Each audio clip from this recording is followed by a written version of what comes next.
shifting fast. Elections are shaping destinies. Wars are redrawing borders. Economies are rising and falling. And global alliances are being tested like never before. But what does it all mean for you? With a new administration and a new president in the White House trying to put an end to the war. I didn't know the historical context, what the state of Israel means for them.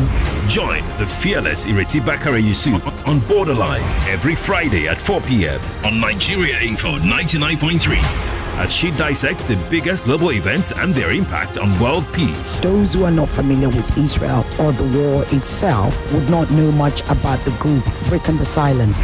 No spin, no propaganda, just deep insights and fearless conversations on the geopolitics shaping our world. People who will call and start telling you about the Bible prophecy about America and everything. See, America is not in the Bible. I think some people who, yes, they share the ideology of, yes, we and these people, we are equal, but they can't speak up.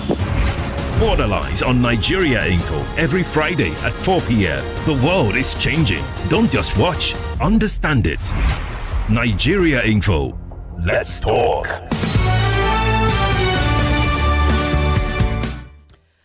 Good afternoon, Lagos, Nigeria, wherever you're joining us from in the diaspora. If I start naming countries, some of you would say I didn't call your country. Yes, there's a lot going on in the world. Seems like a lot of madness, but of course on Borderlines, we dissect the stories, the small stories, and indeed the most beautiful stories. It's an absolute pleasure to have with us today a multifaceted artist, activist, storyteller. I'm not going to call him what the Oyinbos call him. No. He's my Yoruba brother, he's my Naija brother. Yes, so it is my pleasure, absolute pleasure, to call him his full name. Yes, I did some digging. Gbenga Eniton Temitope. Let me just look at it. It's like Gbenga Eniton Temitope Akinnagbe. Welcome, Gbenga. Welcome. Thank you so much for having me. Oh. I feel at home. Look, welcome home. Really. When was the last time you were home? Let me do some ameboying as we do. I was there, I think, over the summer. I was over this just a few months ago, a couple months ago. I'm not happy with you. When is the next time you're coming? Hopefully in December. I'm not sure for certain yet, but maybe towards the end of December. So that means you've got to come into the studio. Promise? I would love that. Absolutely. We would love to have you. But look, we're here to talk about a lot of things, and one of which is your activism. Before I talk about all the other activism you did, one of the ones that truly got to me was during the Biden administration, when you did the one, I think is Billy Allen. Yes, Billy Allen. And you didn't just do it once, you didn't just do it twice, you stayed on it for a long time. Now, of course, given that you're talking to your home crowd and of course the crowd in the diaspora, I'd like you to tell us about why that everything has gone blank on front of me. Everything has gone blank. Please do not touch anything. Everything was going blank. Sorry about that. I'd like you to talk to us about why that particular issue was important to you. Give us a background. Well, Billy Allen, I'm still working with the campaign. It's been a number of years now. He's an innocent man who's been in prison on death row for the majority of his life. He's been in prison, I believe, 27 years. There was a bank robbery in Missouri years ago.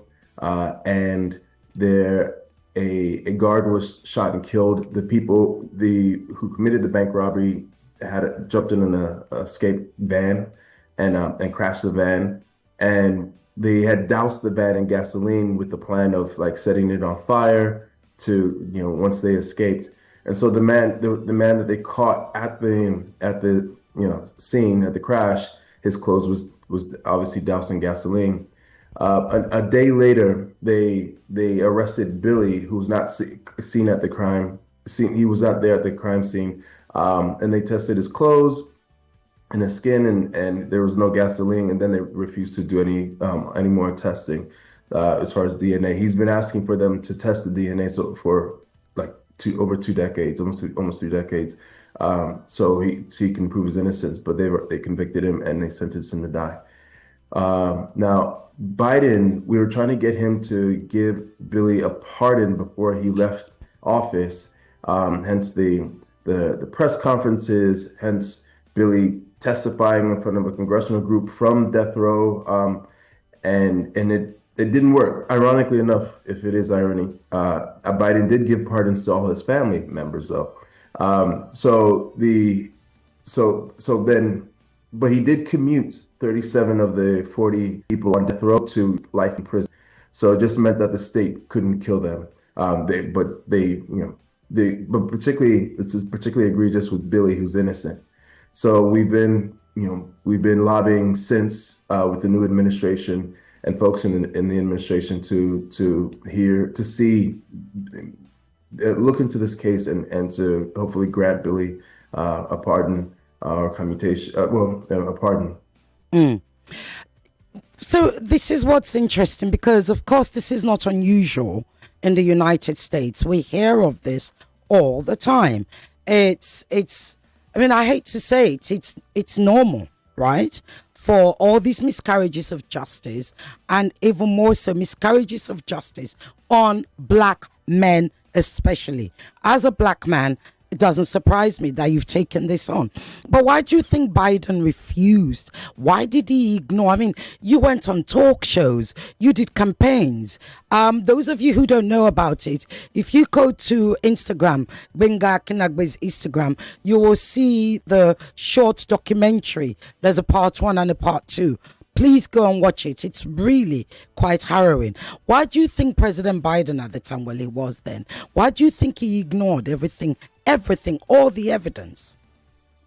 Well, the Democrats in this country are also very bad on crime. You don't get an incarcerated state as large as you do in the United States without both parties being complicit in overcriminalization and building up that industrial complex, the prison industrial complex. It's not just Republicans. Democrats, you very much are guilty of it. In addition to that, I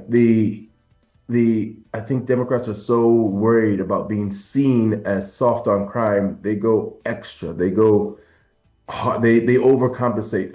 Both parties forgetting that these are actual people's lives, right? That there's communities that won't see these people, usually black men, ever again, right? So and I also think during that election, it was so. Democrats are not bold people. They're definitely, I mean, politicians in general aren't necessarily bold, but they're very, very cautious people. So right or wrong doesn't really play into a lot of the decisions about what's politically expedient, what can get them what they want as far as their political goals, and that's usually will cost people's lives one way or another. It's interesting that you said politicians are not bold people. I think people don't realize that. You think that, because they are in a position of leadership, that they must be courageous, they must be bold. But by and large, like you rightly said, we often see them kowtowing or cowardicing. That's a made-up word. From the big issues. And one of those big issues for you, in addition, after Billy Allen, was what was happening in Israel and Gaza, by extension, Palestine. Tell us why that was important to you. I've been following that for a long time. I've gone over there a couple of times. I think I'm very glad, if there's anything that can be taken from this horrific genocide, it's that it's on the forefront of so many people's minds around the world now. And I think what it is that the Palestinian people have nothing but themselves. They don't have gold and oil and all the things, nothing to make them more valuable to these leaders who are not these international leaders who are failing them, nothing to increase their stake in the international conversation except for who they are and where they were born. That's all they have. And so and they are being persecuted because of that. And I think because of that, their fight is like is like the most righteous fight. And people, and it's almost a complete story and beginning to end of colonialism, which has affected the majority of the world. So you see, people from every nation who see themselves, from the Irish to Nigerians to Sudanese to Indians, who see themselves in the fight of the Palestinians. So I think, and it's a unifier, but it's a class issue. The only folks who don't see human rights being completely destroyed and not applied in an equal way are usually people of the political class, of the banking class, of the wealthy people who have a vested interest in it staying exactly the same way. So you want to talk about European rights, but then you're funding a genocide. You can't talk about all the great rights you have in Europe while you're funding a genocide. You should actually belong in prison according to international laws and many of the laws of your own country. Indeed. I like what you said, and I'd like you to possibly expand on it. You said it's a class issue. And I saw a podcast with you where you said, I grew up in a poor environment, and here I am. I've risen up and you're educated. You're very well educated. How does that class war, because we all know that America, not only do you have the race wars, you have the class wars and all the other wars. Talk to us about that class issue, the class wars, and how, a Gbenga anytime, our very own, can literally pivot and rise above, these sort of barriers that are put in front of black people. Yes, you're a black man, and I'm, sister to many black men. So I'm going to talk about it. Incidentally, is actually International Men's Week, if you like. It was yesterday or 2 days ago was International Men's Day. So let's stick to our black brothers. How is it that you are able to rise above that barrier, the blocks, the sort of stereotyping of black brothers, and get to the position where you are the lead actor in not one but two very, very, you smile, but it's not easy, is it? It wasn't an easy ride, was it? No, it definitely wasn't easy, but it was a worthy journey, that's for sure, and it continues. I like to learn. I like to learn, and I like to make things, and what those things are and what they look like, they change. But I like to make things, and I think I know I'm a very curious person, which is at the heart of it all. I think that it is definitely a class. It has always been class. It has always been. All other wars and struggles fall under class. Even the race wars here in the United States, or the tension that was back in the day.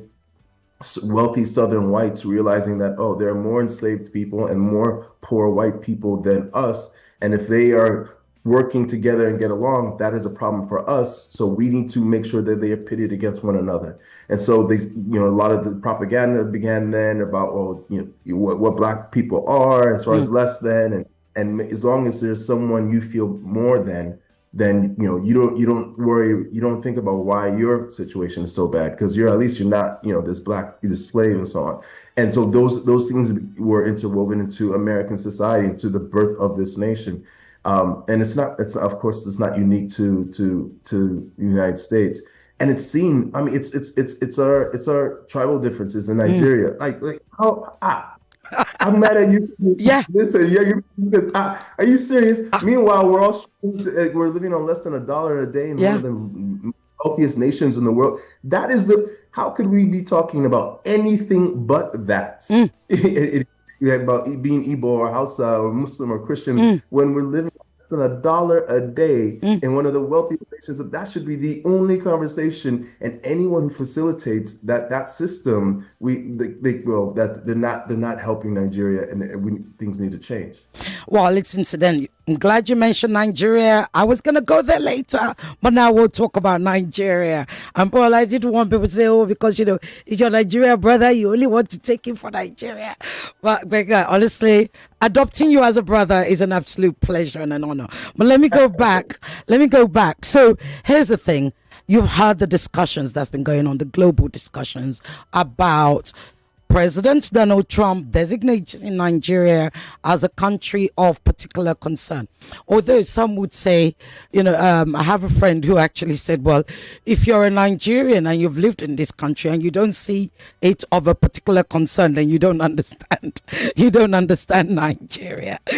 but back to the sort of geopolitics of it all.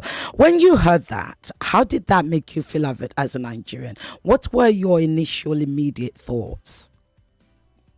I mean, I've lived in the United States my whole life. I have studied how this empire moved much of my life. I've gone to the places where we've gone and brought freedom and democracy, and it's textbook. It's on the list of make. Like if anyone believes that things will get better because the United States intervenes more in Nigeria, because we're already a client state as far as Nigeria, and there's too much of the U.S. there.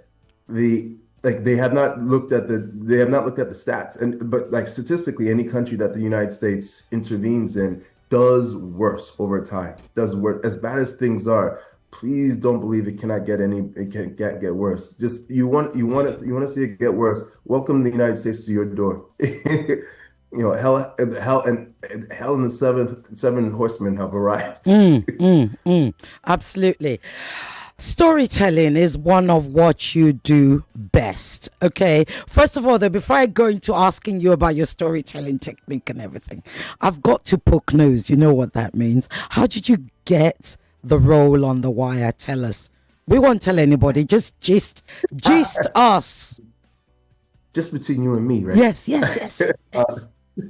I was working, so I went to university on a wrestling scholarship. I'm actually wearing a wrestling t-shirt now. But you don't look like a wrestler, if I may say so. How? I don't look like a wrestler. He shows me his biceps, legs. Go ahead. Yes, I was very fortunate. I went to school on a wrestling scholarship, and then when I graduated, considering I was considering how to continue my wrestling career and find sponsorship to train internationally and so on. But in the meantime, I worked for the federal government for a year. I dug it, and then I got curious. Somebody came by my cubicle and told me that a friend of theirs was in town doing a play, and I was like, oh, how did that person start doing that? So I started researching it. I bought books. I started researching it online, and then I started submitting myself to auditions in the DC area. And then one of them was for a casting director, in which they had me come in, and I was actually a background extra on The Wire. And so I did that a couple of times, and then I went back to school to study acting. I was now acting in theater in DC, but I wanted to go, learn more. And so I went back to school. And then eventually, the Wire brought me back in to audition for other roles, and then and that reoccurring role became one of the lead roles on the show. And that's how it started. That's still my Wire family. Like I've made another series with them called The Deuce. HBO. The Deuce, yeah. They deny us of some of these things in Nigeria. Please tell HBO, come on, you need to show my people. Yes, they need to see these shows now. Yeah. Not just in the market. Exactly. In the black market. So yeah, it's been a great journey. So you started as what we call Nollywood. We say waka pass. I'll confess to you, it's always been my dream to play the woman that's selling akara on the corner, but nobody's ever taken me seriously. Honestly, I need to get some tips from you, Gbenga, because really, that's all I want. But talk to me about Nollywood. What you've seen, and when you compare, because you're Hollywood, ladies and gentlemen, Borderlines talk to our people in Hollywood. Yep, unlike other shows.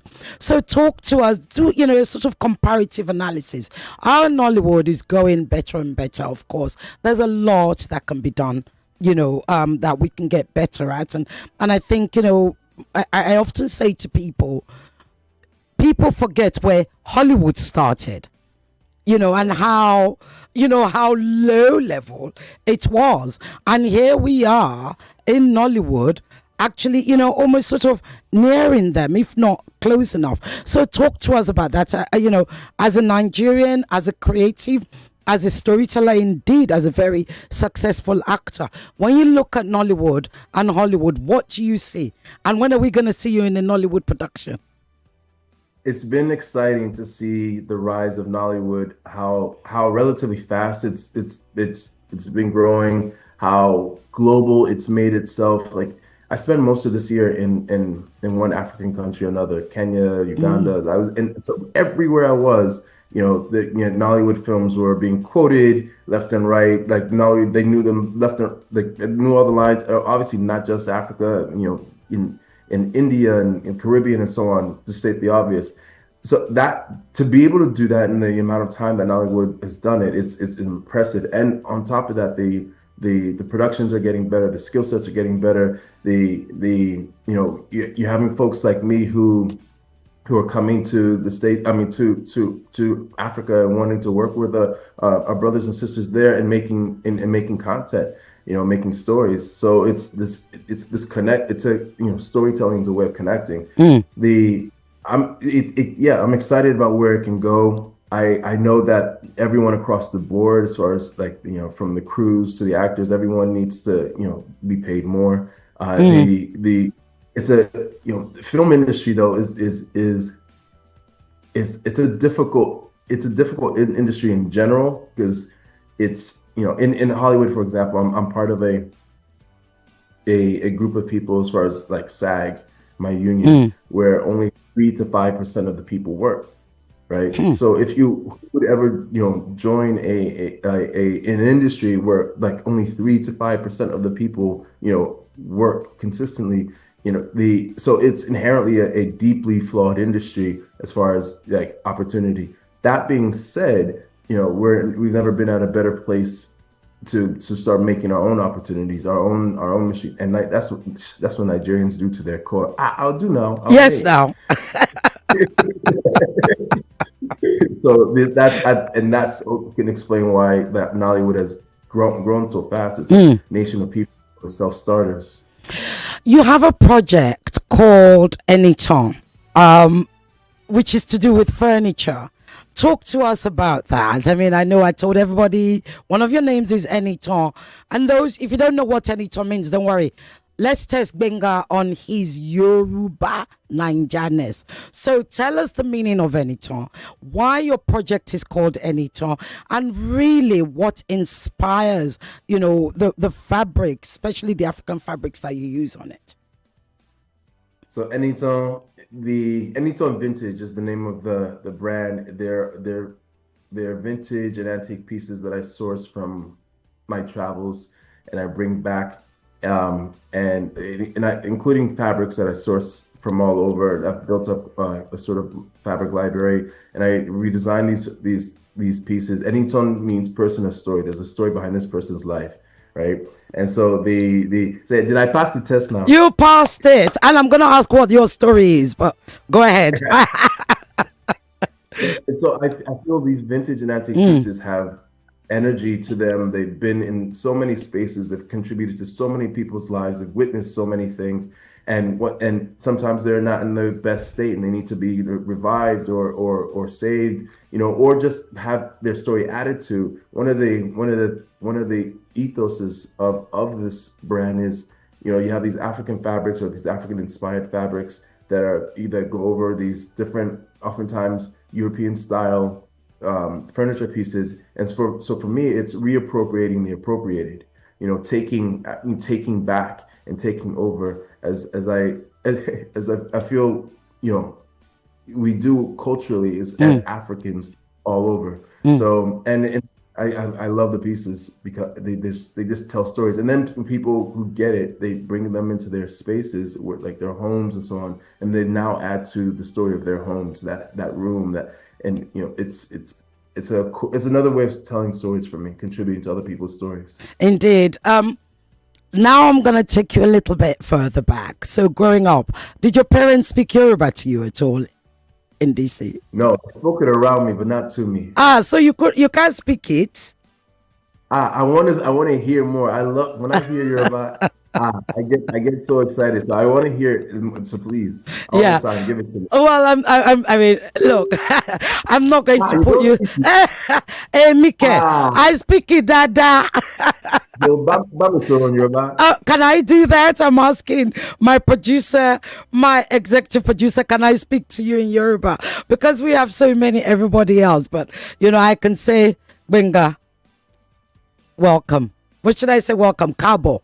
All of a sudden, I can't speak it. But my Yoruba is actually, interestingly, my Yoruba is actually very good, even though I grew up abroad. But my Yoruba is, I was lucky to have a mother who spoke Yoruba to us. And then, just like you, I had a deep interest in the language. So when I moved here, one of the things that I did was actually, I lived on Africa Magic Yoruba. I would watch it all the time. And that's where and people always say to me, I said, my Yoruba got better, from just doing that. So I do it to friends that, Americaners like you, when they come with it, I'm like, please put it on Africa Magic so they can understand, So we have Africa Magic, Igbo, Yoruba, I think we have Urobo as well and all of that stuff. So yeah, that's the thing. But let me go back recently, and there's a reason why I asked you that question. Recently, we've had a conversation, or there's a conversation here about mother tongue learning. And I wanted to get your opinion on that, why language and mother tongue learning and why it's so important, or how you feel it relates to the essence of us, especially as Blacks, Africans, and Africans even in the diaspora, never mind at home. It's crucial. It's vital. We have to not only hold on to our mother tongues, we have to dive in and like you did, try to learn more, like I'm trying to do. And on top of that, we have to not shame the folks who don't speak it or don't speak it as well, because all that does is make Nigerians move further away, because they have to feel shame because they weren't, for something that wasn't their fault. They weren't taught the language, it was just how we learn any language. We're taught these things. And so we have to encourage, like our brothers and sisters who don't speak it as well, like myself, especially when they want to. When you destroy people and separate people from their language, from their culture, from their religions, from the value of their skin and their hair, like you own them. You own them. So, and then when you force people to embrace it, to double down on those European languages, to double down on European values and aesthetics of beauty, you own them generationally, and then we teach it to our children and teach it to our children. So it's vital. I was in Uganda this year doing a workshop, and someone asked me, what did I think about them making a film in their language? I'm like, absolutely. You more people, and I think it was one of the smaller ethnic groups, but whatever the language of your ethnicity, like you gotta show the world, like we make movies too, we make plays too, we have stories, so absolutely you cannot value English, French, or Spanish or Portuguese over any of these African languages. Absolutely not. Indeed. Let's talk about Black politics. In America, you have all sorts of politics, all sorts of wars. And then you have what I call the micro wars, which is Africans versus African Americans. Are they real? Or I can see your face. Those of you watching on YouTube on Nigeria Info on YouTube, you can see his face. Are they actual real wars, or are they just exaggerated on social media? Because it's quite baffling.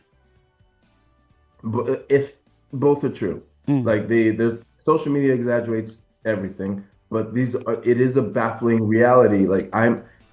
But it's also part of the installation of the separation between one another. It's a distraction that you can get certain people to adopt and think like, oh, these Africans are our problem, we're not that, or these Black Americans, they're underneath us, or these are our cousins. How are you talking to these about these Black Americans like they're not literally your cousins? You know what I mean? So it's these are all distractions to keep us from being great. And it's especially the basis of it. You have two Black men or two Black women who are looking at each other talking like, I'm not like you, I'm not like, is this madness?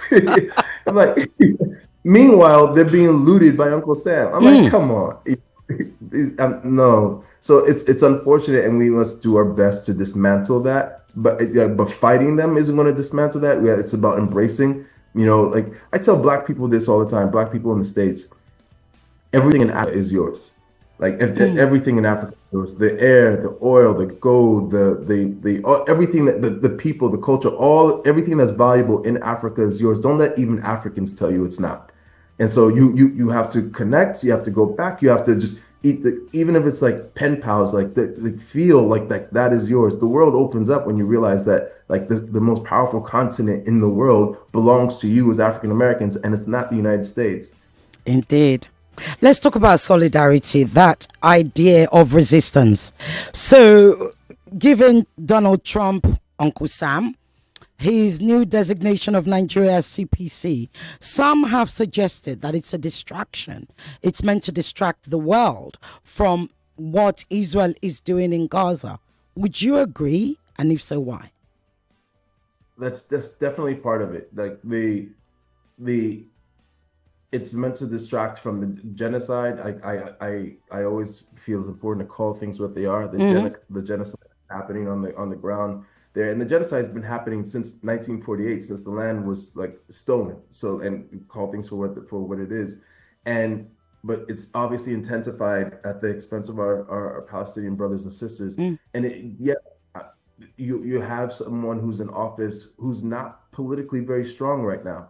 And so distraction, this is textbooks. You can actually literally read textbooks on how leaders, make moves to try to stay in office or to secure the position in office further, when things are not going so well. And some of those moves are invading other countries or making people feel patriotic or fearful, and all of a sudden, you get Netanyahu who stays in office over and over and over again because he's rallied the Israelis against another, Palestinian threat or another Arab threat and so on. When the biggest threat in the region is obviously Israel. So that's part of it, distraction. But they're blowing up boats off of Venezuela, saying that they're drug boats. There's no due process. We actually have laws against that. Like if you think they're drug boats, they should be arrested and so on. They get their day in court. You can't just assassinate them, extrajudicial assassinations. And if you do that, you've broken international law and you should be held accountable. But what we've seen during this time, particularly, is that United States, we don't have presidents. We have a series of kings. Who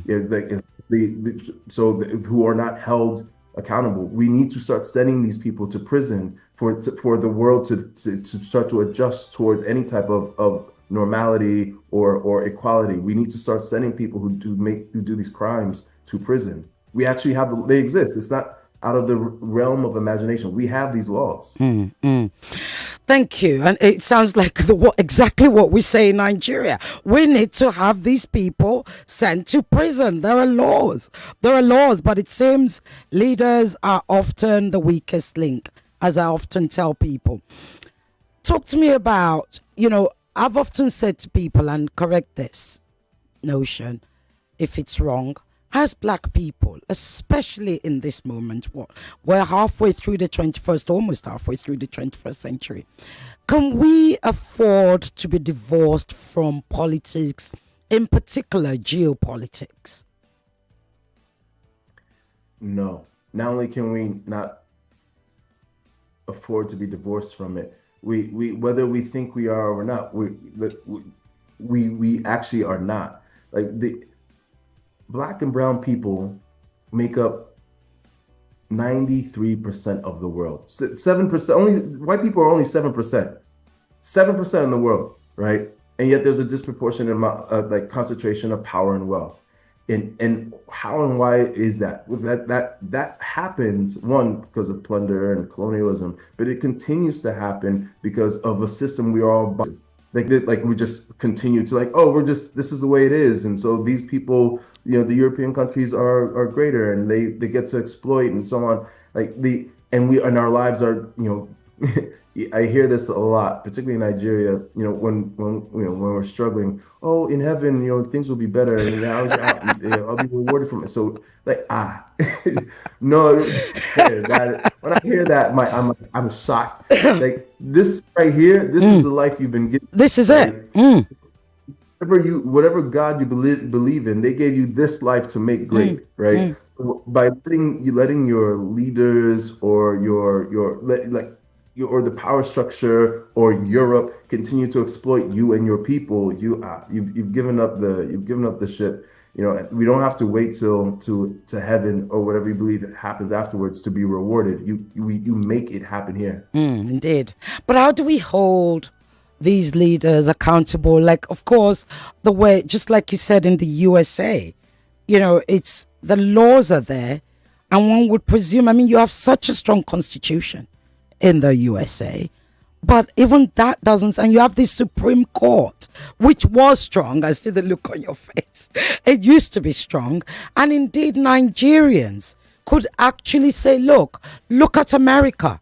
But now we can't say that anymore, because you in the United States, you have a president who continues to abuse and disregard the very constitution that gave him office. And here we are in Nigeria. Our leaders are behaving badly. Who do we tell them to look at? Because they're not listening to us. Look at ourselves. Do not look to the West. Do not look to. This has always been a corrupt, diabolical empire. Do not look at with the guise of great propaganda of look how great and just we are. It's never been that. There's never been a year where the United States has existed where it has been a just, fair nation. It has always been an empire, but our propaganda is better than anybody. But the countries we colonize economically and otherwise, like Nigeria, we get them. We pump out such great movies, great TV shows, our newspapers talk about us all the time about it being great. We're an extraordinarily corrupt nation, extraordinarily corrupt, and yet we get you Nigerians thinking about how great we are and that your own nation is corrupt, and black people are this, that, whatever. We kill more innocent people globally than Nigeria could ever, than Nigeria does domestically or abroad, and yet we're the good. We killed 1 million in Iraq, and they were innocent. That was just that one time, and that's not including the invasion of Iraq before, and that doesn't include all the innocents we killed in Afghanistan. Do not look to the West. Look past the West. I think. Especially with as many as the brilliance of that it's inherent in the Nigerian people. The fact that we have so many natural resources. The fact that Nigeria is so blessedly positioned on the great continent of Africa. And yes, I'm a Pan-Africanist. And we can work with our brothers and sisters, especially when we're not carrying the messages for the West, but actually things that help Africa. That continent could easily surpass the West, and which is why Europe and the United States continue to the success of Europe and the United States depends completely on the subjugation of that continent and us embracing and continuing that subjugation. It makes no sense that so many wealthy nations that are so close together, the people should be struggling that way. And then we sell our goods for less than what they're worth. We let them take it. It makes no sense. We have everything we need. Indeed. Remember, Europeans and Americans, they keep coming to Africa. They complain about migration. They keep complaining about this, whatever, and they're like, we can't govern ourselves. But why do they keep coming back? Why don't you just leave us now? Exactly. They should stay in their own area. Look, you can call now because you guys, I saw some of you were calling, but I couldn't interrupt. He's my guest first before he's yours. This is, you don't understand. You know you're Nigeria people now. 0201-277-0993, 0201-465-7190, WhatsApp 0809-597-5805. Although I don't know if Zainab is able to see the WhatsApp at the moment because it seems to be looking funny. Now they're calling. Hello. Hello. Hello. Good afternoon. Good afternoon. I can't hear you properly. Hello. Hello, can you hear me now? Yes, you're in some funny place, Sha. All I can say, but go ahead. Try us. Okay, my name is Chuku from Mboto. Okay, Chuku. So sometimes I look at my skin and look at myself, then I wonder how is Donald Trump better than me? Like this question, I keep asking myself this question all over, and because I have everything I need. It's just this idea of everybody buying into capitalism, everybody chasing money. That's where Africa has it. Africa has everything they need to be a great nation. Thank you. Kudos to our brother for this message. Thank you. Absolutely. I will pass it. He can hear you. You should have seen him clapping for you when he said that. You have to go and watch this on YouTube. Gbenga, I saw you clapping there when he said, I look at my skin and I look at Donald Trump. Like, how is he better than? In fact, he probably wanted to say, he's not even as fine as me, Seth. Yes, he's not. He's not. These are powerful people, not necessarily intelligent people. And then we endow them with all types of greatness because of money and power. And I've been in rooms with these people. I promise you, they're no smarter than like the average person. They're not. Yeah, indeed. Look, before they start calling again, I will use up the time because honestly, let's talk about Afrobeats. Let's talk about the music. Should I put you in a really awkward position? Right, really awkward. Who's your favorite Afrobeats artist and why? Okay. There are a lot of great Afrobeat artists, obviously. Obviously Burna Boy is amazing, and so I've been. I will say, I've been in an Ashake hole for the past this year. Yeah. That brother, I can just watch him make music and make movement. I love his work. In that case, then I need to ask you. So, when you listen to this music, of course, I love Burna Boy. Afrobeats. I tried to put you in a hole, but you're very good at sort of, not getting into that pitch, which is obviously part of your talent, if I may say so. When you look at the music, the Afrobeats music industry, the creative space in Nollywood, etc., and our storytelling, we're telling stories that hasn't been told. But I then look at Fela, who told stories of the now, and there's been this conversation about Afrobeats doesn't seem to be doing conscious music. Does Afrobeats has a responsibility to actually do conscious music? That's a great question. I would say there's a choice. Like Afrobeats, can continue the way it and make vibes music and so on, and there are no obligations, as far as what type of music you make and what that music does. But until it starts speaking to to conscious and the plight and of the people, but also the celebration of the people, its lifespan is limited. Its reach is limited as much as we think it's wide now. Like Fela is timeless. Sade is timeless. Timeless. But Bob Marley is timeless. Like Afrobeats will die unless it starts speaking to the people. Yeah, because we can't just be those dancing black people forever. I've got a call coming in for you. Hello. Hello. Good evening.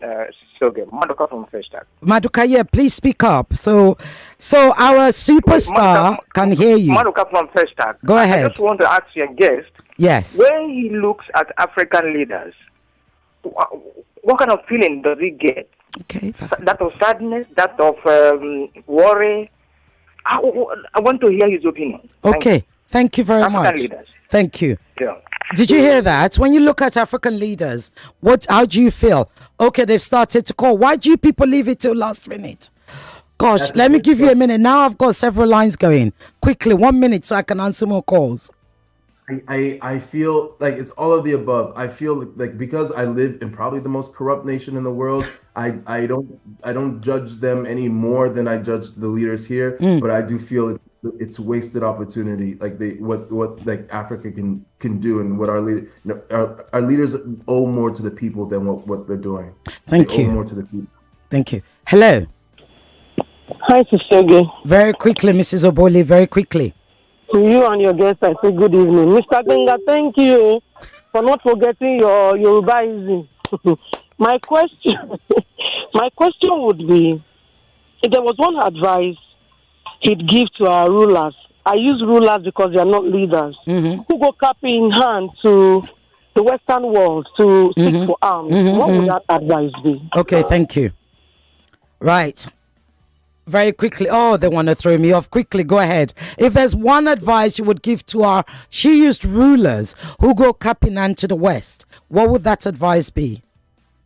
To stop. Like every time you go to the West, cap in hand, you're putting a dagger in an African. Stop. Just know that when you do it, and if you're okay with that, then okay, that blood is on your hands. Indeed. Right. I can take one last call because I know. There you are. They're about to throw me off. Hello. Yeah, Chief Mrs. Good evening. Chief Mister, good evening. Very quickly, what's your question? Mr. Gbenga, thank you very much. Yoruba Soma Sheo.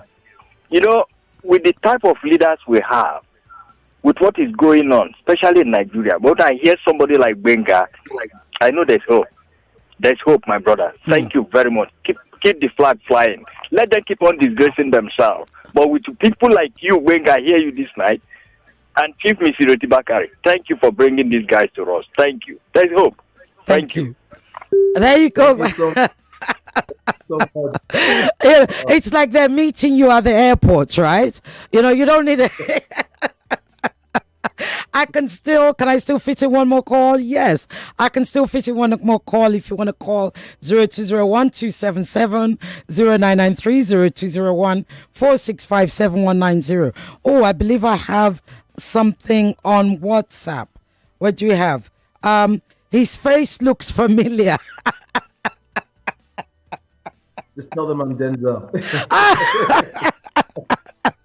You heard that. If you're listening, it's Denzel. Not is our brother. Hello, better looking than Denzel. Hello. Yes, good evening. Good evening, very quickly. Yes, answer, guys. So yes. Me, I just want to add to what you have been discussing all along. I only just put myself in that place of these our leaders, you know, or rulers, as I said that. I mean, aren't they ashamed of themselves? As in, if they go outside the shore of Nigeria, I mean, have they not come to realization that how will people rate me? How would they? I mean, how am I being projected in the out world there?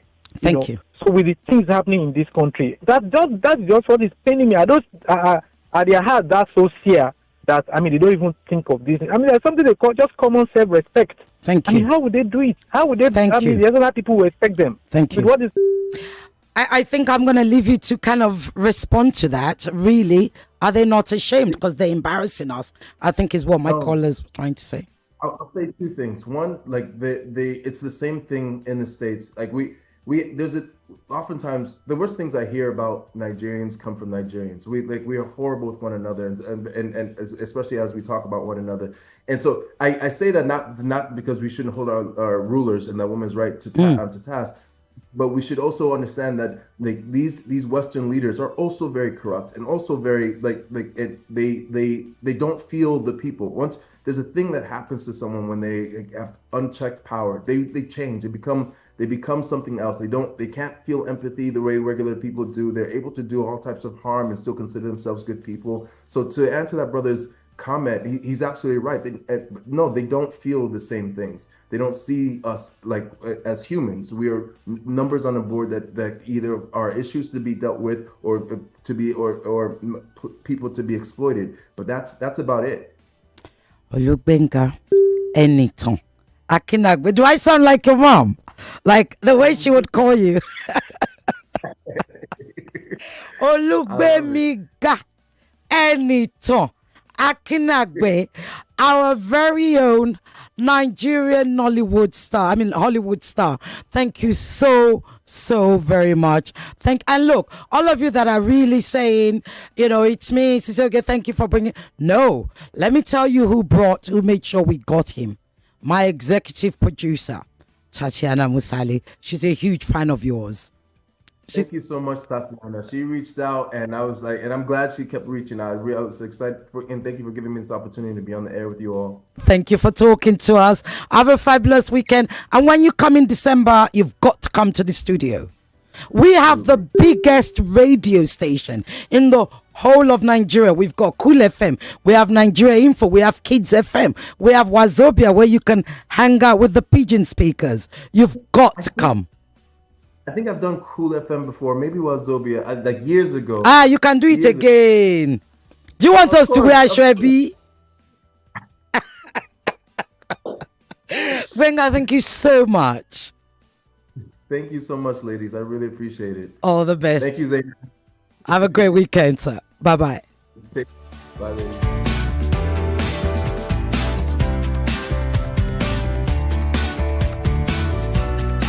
You hear it from us. We tell you. More talk, news, and sports after this.